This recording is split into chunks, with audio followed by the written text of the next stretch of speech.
Yo desde lo público, desde el Estado, les puedo decir como algunas cosas. Yo entré realmente hace poco al gobierno, o sea, hace ya casi 3 años, pero y aún estamos como en esa tarea de poder encontrar formas de hacer las cosas mejor. Porque esta ciudad tenía una realidad que no es ajena, es una ciudad que, así de hermosa como es, igual de compleja. Y había tenido unos periodos de inestabilidad política muy fuertes, o sea, que digamos, habían degradado a las instituciones y eso ha causado, digamos, que haya una falta de capacidades. Entonces voy a ir rapidito con lo que les quiero mostrar, que es lo siguiente.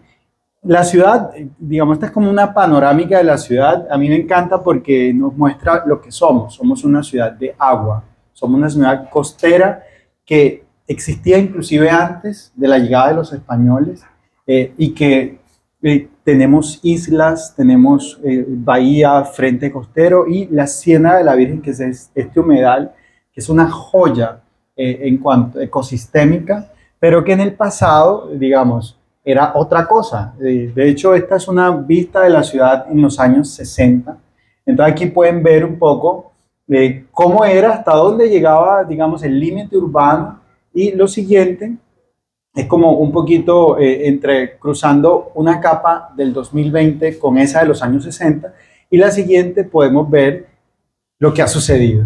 ¿De acuerdo? Esto es ausencia de planeación, desarrollo urbano no planificado, que ha sido producto de ausencia de capacidades en el Estado para poder establecer los límites de desarrollo, para poder proteger el ecosistema, y también producto de unos fenómenos internos. Cartagena ha sido receptor de muchas migraciones internas y externas. O sea, la ciudad ha recibido desde personas de Siria, de Italia, hasta personas en Colombia, de otras regiones, y recientemente de muchos venezolanos que ante la ausencia de vivienda y de lugares para vivir, pues ha tenido que ocupar. Y esto no es una cosa que solo le ha pasado a Cartagena. Esto sucede en casi todas las ciudades que son cercanas a humedales o costeras. Entonces, siempre, digamos, donde hay que generar suelo es el agua. Entonces, rellenando y en una dinámica de ocupación se genera todo eso. Entonces, eso deriva en las siguientes cosas. Tal vez la trae Rainbow, porfa. Estas zonas en azul son las zonas que, de acuerdo a un estudio que se hizo en el 2014, son las zonas de alto riesgo por inundación. Entonces, como les acabé de mostrar, toda esta zona que en algún momento fue humedal, por supuesto es de las zonas con más riesgo que tiene por inundación. Y además, las dinámicas sociales y económicas derivaron en que también sean, este es el índice de pobreza multidimensional de la ciudad, digamos, por manzanas censales, y también coincide esa zona con zonas, digamos, donde hay asentadas poblaciones que tienen alta vulnerabilidad social desde diferentes perspectivas, en carencia de servicios públicos, de cobertura de necesidades básicas. Es un asunto realmente complejo. Y sumémosle a eso, entonces, los fenómenos climáticos extremos. Esta es una vista del 14 de noviembre del 2020, luego del paso del huracán Iota, en esa zona suroriental, en donde allí pueden ver, digamos, la magnitud de lo que eso representa. Y de nuevo, no es una situación que le pase solo a la ciudad, pero que en esta ciudad, digamos, se ve de una manera más fuerte por su historia, por la forma en la que se ha desarrollado. Ahora, eso de lo cual le hablaban en la Ciénaga, digamos, en la Ciénaga se han intentado hacer algunas intervenciones pensadas para mejorar la conectividad y la movilidad en la ciudad, pero que a su vez han servido de espacios de contención, como es la vía perimetral. Eso es una carretera que hicieron allí, en esa zona. Pero no la terminaron porque no estaba pensada para ser terminada en ese momento. Entonces, en el lado donde no la terminaron es donde se ha profundizado, digamos, la crisis y la situación, la cuestión de las invasiones.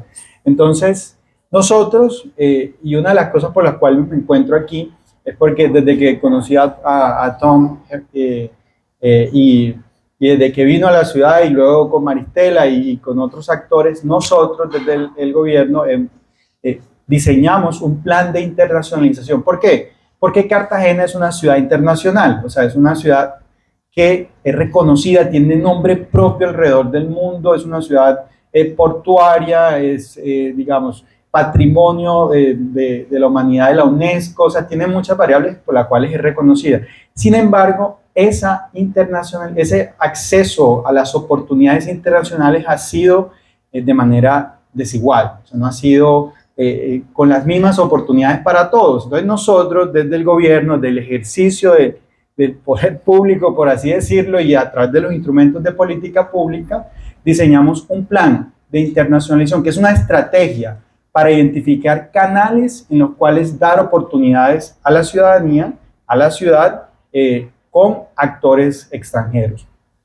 Y uno de ellos, el cuarto, estas son las líneas estratégicas, las pueden leer, pero la que a mí en particular más satisfecho me hace sentir, porque fui como uno de los pensadores de ese proceso, es que nosotros creemos que ese riesgo, o sea, todos los asuntos que actualmente suceden alrededor del cambio climático, que no solo son nuestros, sino que son globales, también son una oportunidad para internacionalizarnos, para poder conectar con otras sociedades, con otras organizaciones y poder aprender, desarrollar juntos nuevos modelos y avanzar en la construcción de sostenibilidad, que es un concepto súper lindo, uno lo lee y se emociona, pero llevarlo a la realidad, aterrizarlo, requiere de práctica, requiere de ensayo y error, y es lo que tenemos que hacer.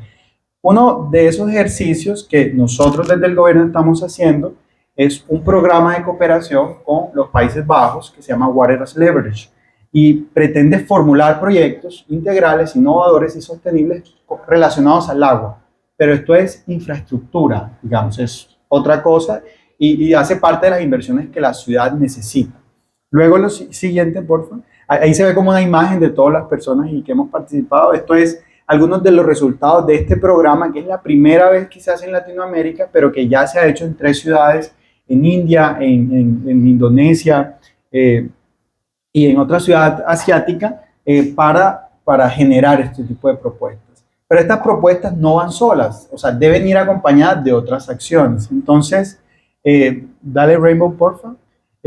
Una de las oportunidades que tiene la ciudad es la ciénaga, porque alrededor de la ciénaga se pueden suceder muchas cosas. Una de esas cosas que nosotros actualmente en la ciudad estamos trabajando es en el diseño de la primera unidad funcional de lo que es el malecón de la Ciénaga de la Virgen. Eso es un espacio, digamos, un área de espacio público, de acceso para la ciudadanía y para generar, digamos, algunos polos de desarrollo social y económico en torno al espacio público y a la infraestructura.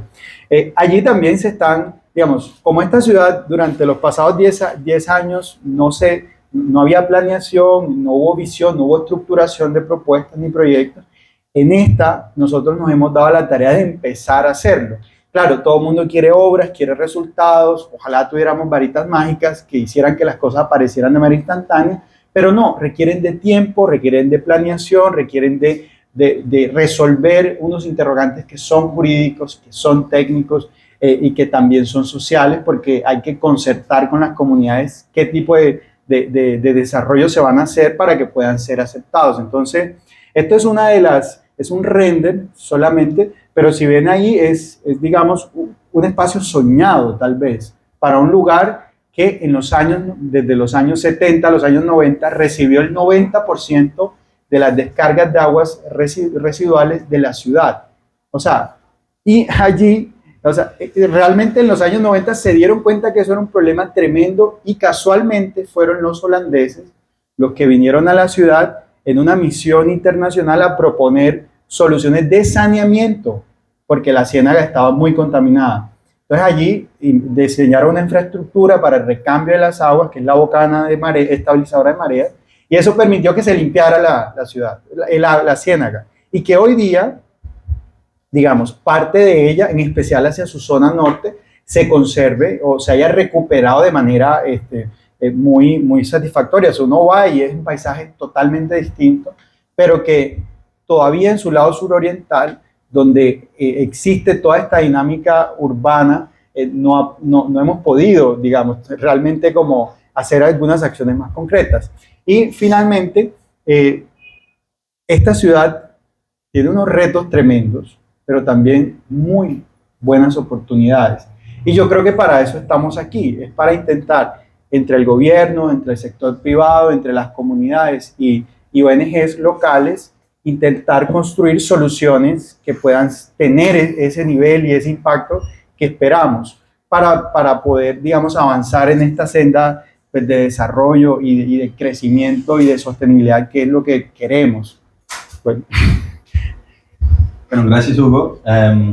Y pues ya hemos analizado mucho el problemática y pues vemos, y los que están de aquí, los que vivimos acá, entendemos muy bien cuál es la problemática. ¿Qué soluciones podemos ver? Ahora tenemos para contestar esa pregunta y espero que todos ustedes también nos puedan colaborar con este búsqueda de soluciones. Pero ahora, Mónica, nos puede compartir tu experiencia y tal vez como identificar soluciones que tú tienes en la mente para ese problema. Gracias, Rainbow, y gracias a todos. Yo, ahora con la intervención que iba a hacer antes de salir al receso, quería contar y que también entre todos construyamos esa respuesta de cómo el mercado de carbono termina siendo una enorme oportunidad para enfrentar estos retos que se tienen en términos de preservación de ecosistemas, fortalecimiento de gobernanza colectiva y generación de oportunidades y buen vivir para las comunidades.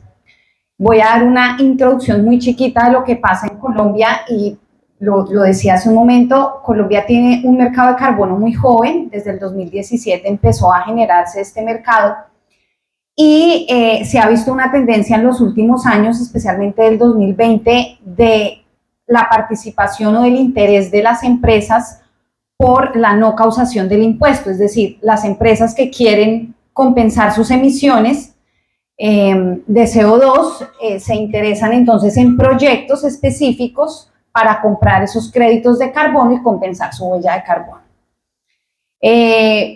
En términos de lo que sucede en Cartagena, pues esta es una oportunidad enorme porque se unen todos los actores involucrados en donde hemos evidenciado falencias. Se une la comunidad. ¿Por qué se une la comunidad? La comunidad tiene la capacidad ya apalancada por el trabajo previo que ha desarrollado la Fundación Grupo Social y puede empezar a generar acciones específicas de restauración de los ecosistemas. Claro, acompañada con metodologías, con formas específicas de recolectar información. Además de la comunidad, si encontramos entonces un desarrollador, que podría bien ser Metacarbon, un desarrollador de un proyecto de carbono, pues digamos que tenemos la posibilidad entonces de estructurar y de ver cómo en el caso de la Comuna 6, esto nos sirve como un proyecto inicial piloto.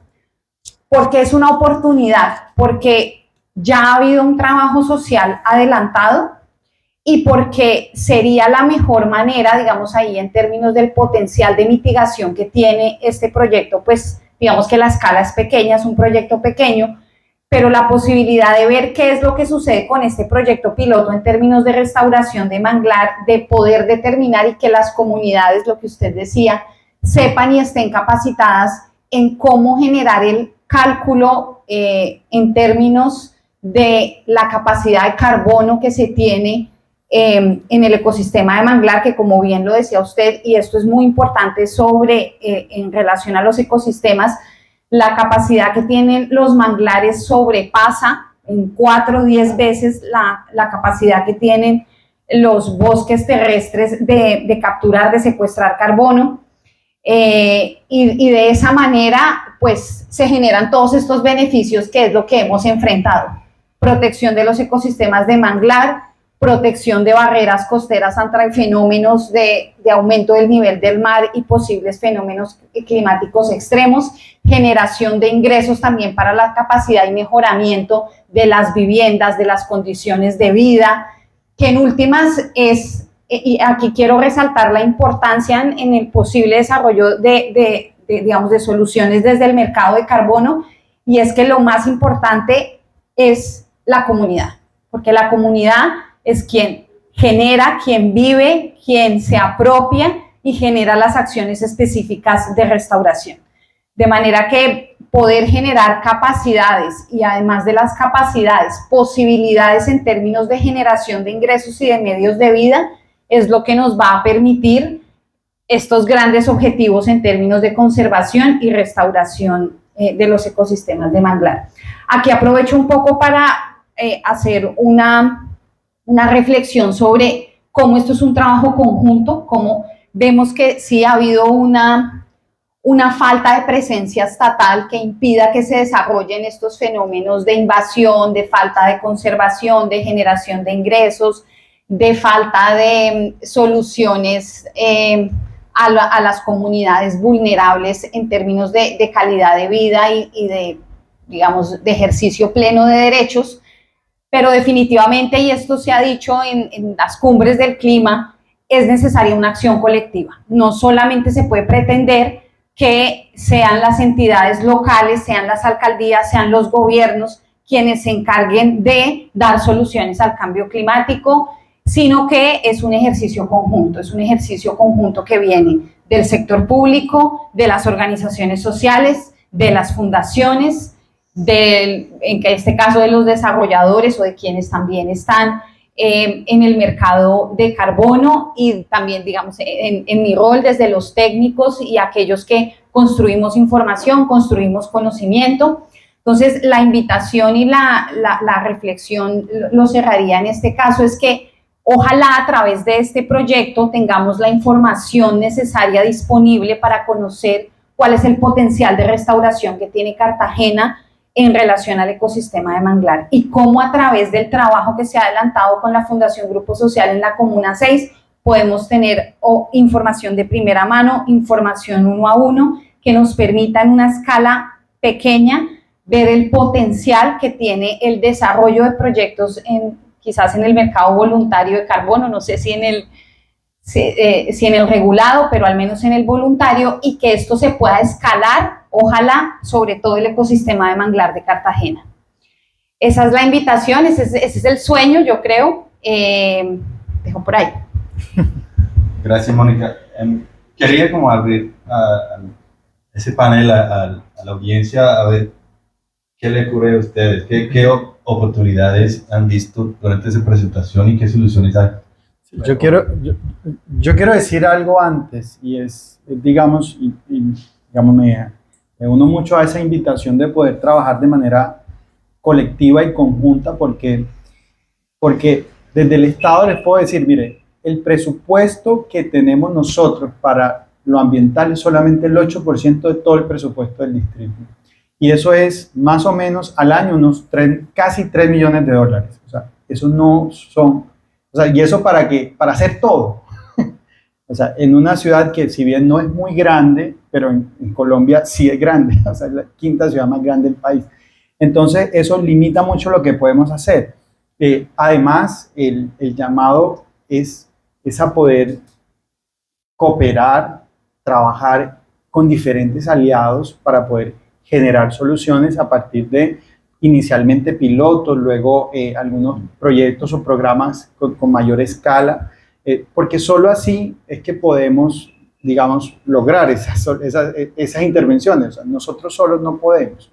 Para eso necesitamos apalancar recursos, necesitamos apoyarnos en el trabajo de las comunidades, que es muy valioso y que también significa otra cosa que a mí particularmente me gusta mucho, es la corresponsabilidad que tenemos como ciudadanos de poder vivir en unas zonas más sostenibles. O sea, no depende del Estado que la gente, va a decir algo que puede ser muy fácil, pero no depende del Estado que la gente bote basura en la calle, que luego con eso se tapen las alcantarillas. Eso depende de la autorregulación de los ciudadanos. Si bien podemos adelantar otras acciones de educación colectivas y demás, pero hay unos asuntos que son compartidos. Y yo creo que estos desafíos del cambio climático y de la pérdida de naturaleza hacen parte de esas acciones que son conjuntas. Ahora, una última cosita, y qué pena, Rengo. Nosotros de estos asuntos de carbono y de créditos, no sabemos. Nosotros no tenemos expertos ni personas que sean especialistas en estos asuntos, pero tenemos la voluntad para permitir que se desarrolle y de hacer todas las gestiones. Hemos hecho de cuánta cosa me han tocado hacer para poder conocer desde el uso del suelo que hay ahí, el posible propietario o responsable, de la capacidad que tenemos para poder atender solicitudes, de la cobertura de manglar que hay, etcétera. Lo que sea necesario que esté de nuestras capacidades, pues lo vamos a hacer, porque de eso se trata la voluntad. Solo digo una cosa en términos de oportunidad y también como invitación a todos los que estamos aquí, y es a cómo el mercado de carbono tiene que generar una estrategia de comunicaciones fácil. Cómo tiene que saberse comunicar, cuál es el impacto que tiene, cuáles son las oportunidades que da en relación a la adaptación al cambio climático, a la mitigación, cómo las mismas comunidades deberían entender esos discursos y apropiar los discursos. Entonces, esa invitación, y aquí un poco también a los creativos y a quienes generan estos contenidos, hay una dificultad en general del sector ambiental, y creo que esto es una dificultad. Me hicieron recordar la película reciente Don't Look Up, Don't Look Up.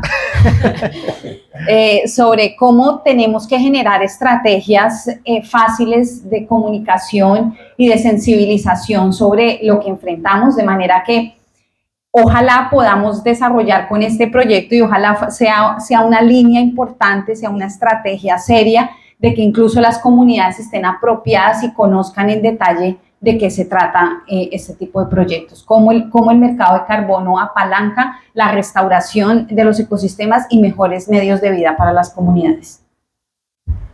Gracias. Sí, no sé, si alguien quisiera como contribuir a algo, yo personalmente lo que veo es, aquí tenemos personas del privado que pueden aportar mucho, y el problema aquí que tenemos es, digamos en Cartagena en ese caso en particular, que hay personas con mucha voluntad, pero que tal vez no tienen el conocimiento, no tienen, como digamos, la capacidad de acceder a ese mercado, no saben como el primer paso, cómo es el proceso.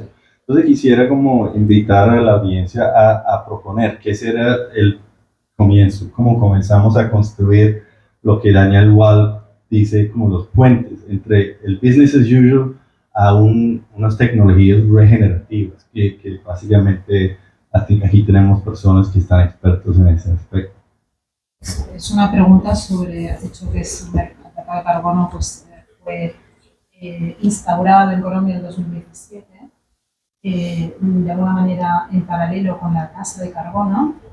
Con el impuesto al carbono. Con la tasa del carbono, y que entiendo que las empresas colombianas, que existe también una regulación que impone a las empresas colombianas compensar, que no quieren pagar la tasa, con créditos de carbono colombianos, hasta un 80%. No sé si eso es así o estoy equivocada.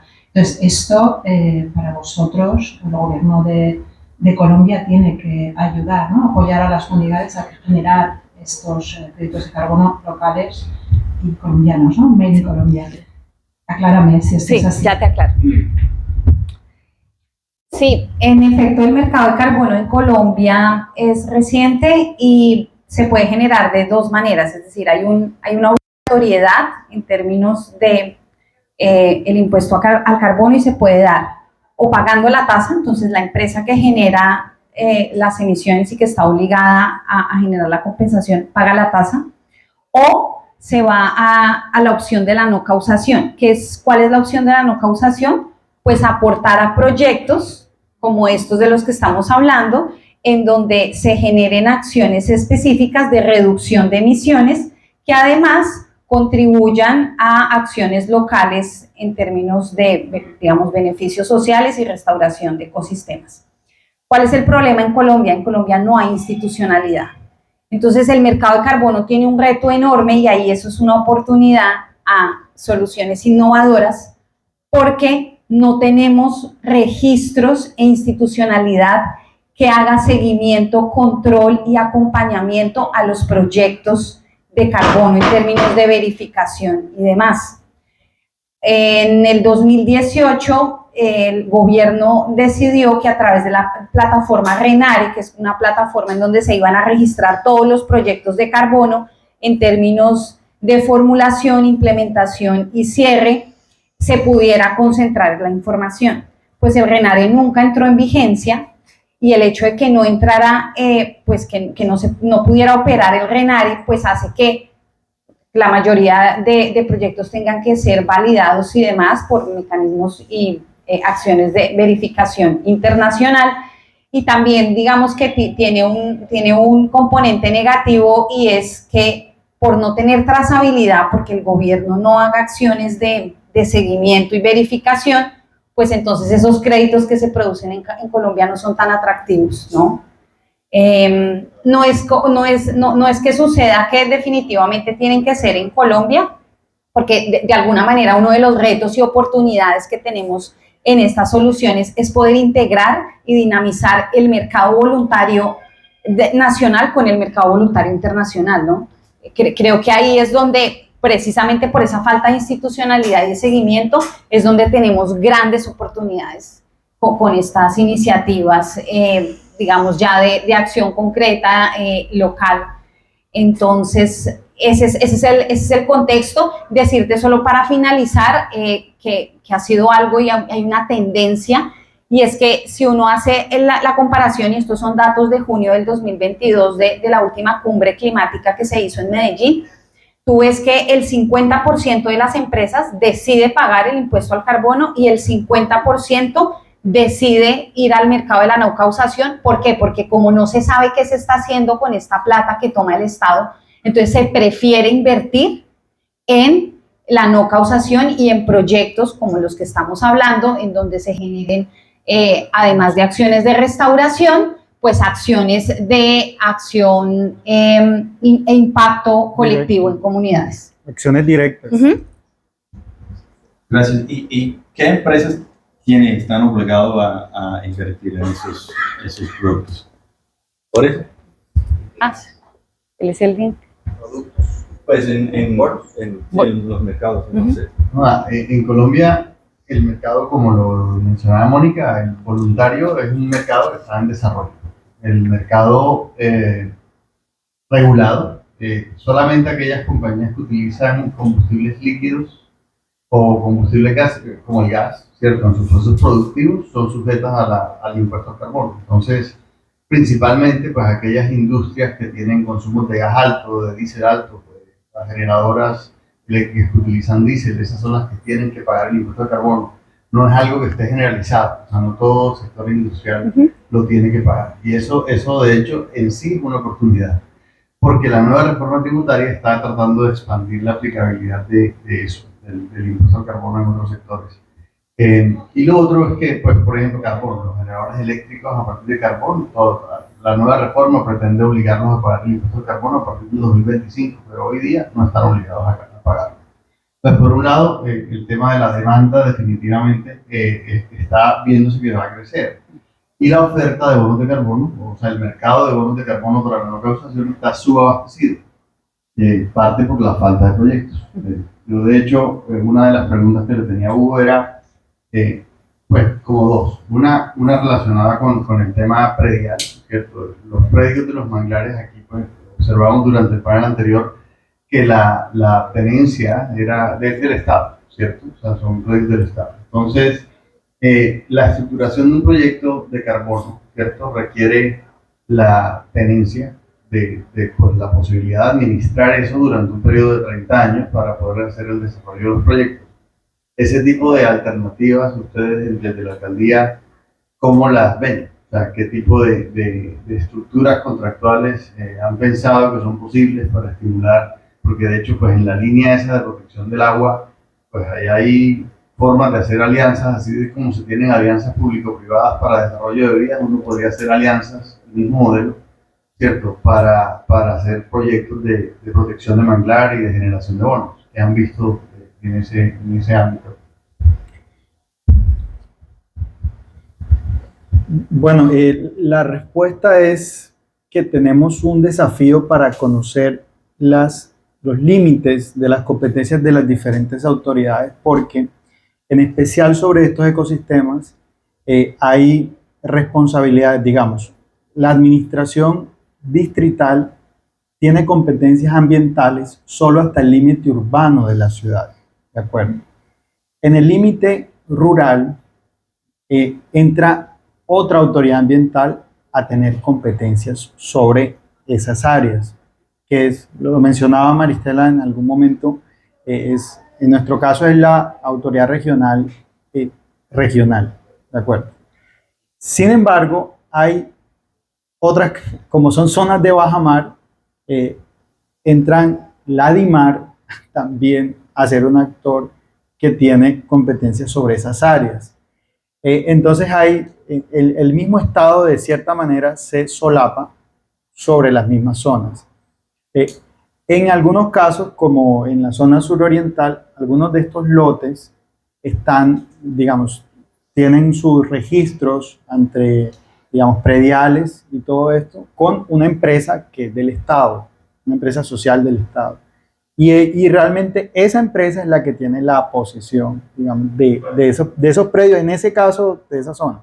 Pero así, digamos, nos toca resolver, empezar a entender cómo funcionarían las otras áreas, porque no tenemos, y desafortunadamente en Colombia, no hay registros catastrales tan actualizados como para poder seguir eso con mucha precisión. Entonces eso hace parte de los desafíos que hay que abordar a la hora de estructurar este tipo de proyectos. Sin embargo, sabemos, digamos, que son herramientas interesantes para conservar los recursos naturales a largo plazo, que es, digamos, también una de las cosas que nosotros queremos, porque la única manera de garantizar sostenibilidad ambiental en el territorio es conservando el ecosistema, y eso implica unas acciones de manejo y de cuidado. Sí, finalmente hay como algo bien interesante, y es que nosotros tenemos como la posibilidad de poder hacer mucho sobre eso, porque así como tú lo mencionas, han habido y sucede, digamos, muchas de las compensaciones son en manglar y son en la Hacienda de la Virgen o son en otras zonas cercanas.